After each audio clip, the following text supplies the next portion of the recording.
자, 지금부터 여러분이 SQLD를 제대로 공부하고 있는지 단번에 체크해 볼 수 있는 질문을 3가지 드려볼게요.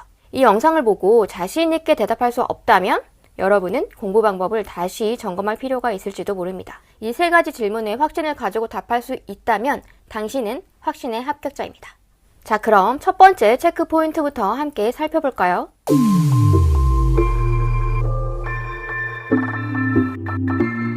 첫 번째는 바로 이너 조인과 아우터 조인의 차이입니다. 자, 여러분, 조인의 개념 다들 알고 계시죠? SQL에서 조인은 여러 테이블에서 데이터를 조회할 때 필수적인 기능인데요. 그런데 단순히 조인을 아는 것과 제대로 이해하고 활용하는 것은 다른 이야기입니다. 특히 이너 조인과 아우터 조인, 이 두 개념이 어떻게 다른지 설명할 수 있어야 해요. 이너 조인은 두 테이블에서 공통된 데이터만 가져오는 거죠. 즉, A 테이블과 B 테이블이 있다고 하면 이너 조인은 A와 B에 모두 일치하는 데이터만 출력을 하는 거죠. 반면에 아우터 조인은 공통 데이터뿐만이 아니라 한쪽 테이블에는 존재하지만 다른 쪽에는 없는 데이터도 가져옵니다. 아우터 조인에는 레프트 아우터 조인, 라이트 아우터 조인, 풀 아우터 조인이 있죠. 예를 들어 레프트 아우터 조인은 왼쪽 테이블의 모든 데이터와 오른쪽 테이블에 일치하는 데이터를 출력해요.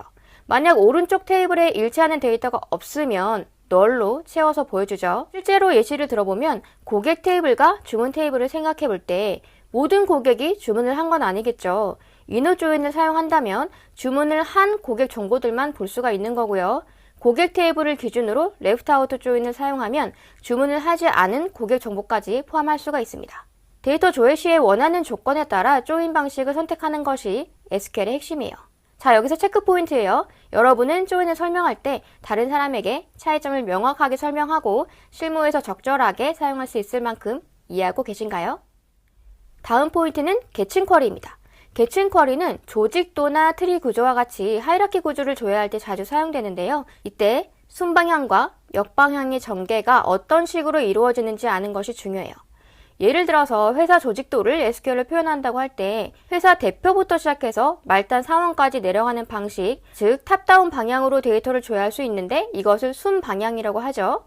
반대로 역방향은 하위에서 상위, 즉 바텀업 방향으로 올라가면서 데이터를 조회하는 방식인데요. 말단 사원부터 시작해서 회사 대표까지 올라가는 방식인 거죠. 이 두 가지 방향이 SQL로 어떻게 구현되는지 제대로 이해하지 못한다면 SQLD 시험에서 관련 문제를 만났을 때 틀릴 확률이 높아요. 그렇다면 여기서 체크 포인트, 스타트 위드 절 다음에 해석해야 하는 커넥트 바이 절에서 프라이어의 의미와 이것으로 인한 계층의 전개 방향을 똑바로 이해하고 계신가요? 세 번째로 중요한 개념은 롤업, 큐브, 그룹핑 세츠인데요. 이 개념들은 데이터를 요약하는 데 자주 쓰이는 고급 집계 기법이에요. 데이터를 여러 차원에서 집계할 수 있는 강력한 도구라고도 할 수 있죠. 첫 번째로 롤업인데요. 롤업은 계층적으로 데이터를 집계할 때 사용합니다. 예를 들어서 스타벅스의 매출을 월 단위로 보는데 거기에 각 음료의 소개에다가 각 월의 총합을 구하는 상황을 생각해 볼 수 있어요. 그리고 롤업은 방향성을 가지고 있기 때문에 컬럼의 순서에 따라서 다른 결과를 출력하게 됩니다. 두 번째 큐브인데요. 롤업은 순차적으로 조합을 만들어서 데이터를 집계를 한다면 큐브는 모든 조합에 대해서 집계를 만들어요. 예를 들어서 주문 월과 음료에 따라서 매출을 집계할 때 음료별로만 그룹핑한 데이터도 출력하고자 한다면 큐브를 사용하면 됩니다. 그러니까 롤업은 월별로 그룹핑, 월별, 음료별로 그룹핑, 총합이 출력되는 거고요. 큐브는 롤업의 출력 데이터에다가 음료별로만 따로 그룹핑한 것이 추가되어서 출력되는 거예요. 자, 지금 여기까지 이해가 되셔야 돼요. 세 번째로 그룹핑 세츠는요, 여러 가지 그룹의 조합을 선택적으로 집계할 수 있는 기능입니다. 이 개념들은 단순한 집계를 넘어서 다차원적인 데이터를 분석할 때 유용하다고 할 수 있는데요. 주문 월로 그룹핑한 데이터 셋에다가 음료별로 그룹핑한 데이터 셋을 유니온한 결과를 출력한다 라고 이해하면 쉬워요. 유니온을 한다면 두 벌의 SQL 구문이 필요한 반면에 그룹핑 세츠를 쓰면 한 방에 출력이 가능하게 되니까 이런 것에서 실력차가 난다고 볼 수도 있겠죠. 체크포인트, 여러분은 각각의 집계 방법이 무엇을 의미하는지, 어떤 형태로 결과가 나오는지 명확하게 이해하고 계신가요? 많은 분들이 SQLD를 준비할 때 기출문제를 반복해서 푸는 것에만 집중하는 경우가 많이 있는데요.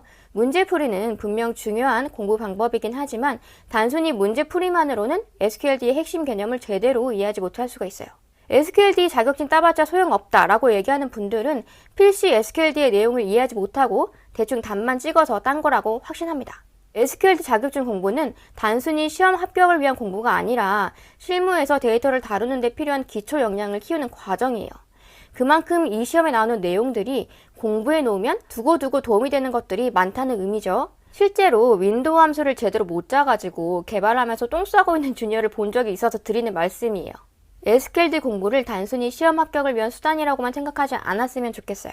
그런 식이라면 시간이 아깝다는 생각이 들면서 요령만 피우게 되죠. 면접을 보러 갔다가 어떤 질문을 받았는데 이거 내가 분명 알고 있고 실제로 업무 중에 활용하고 있는 개념인데도 불구하고 막 머릿속에서만 맴돌고 딱 논리적이고 조리 있게 대답이 안 나오는 경험을 누구나 한 번쯤은 겪어보셨을 거예요.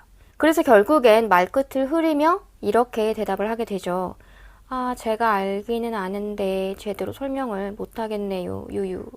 하지만 이 말은 내가 그것을 제대로 알고 있지 못하다는 반증이 되기도 합니다. 무언가를 제대로 안다는 것의 의미는 내가 그것을 정확하게 남에게 설명할 수 있다는 얘기와도 같아요.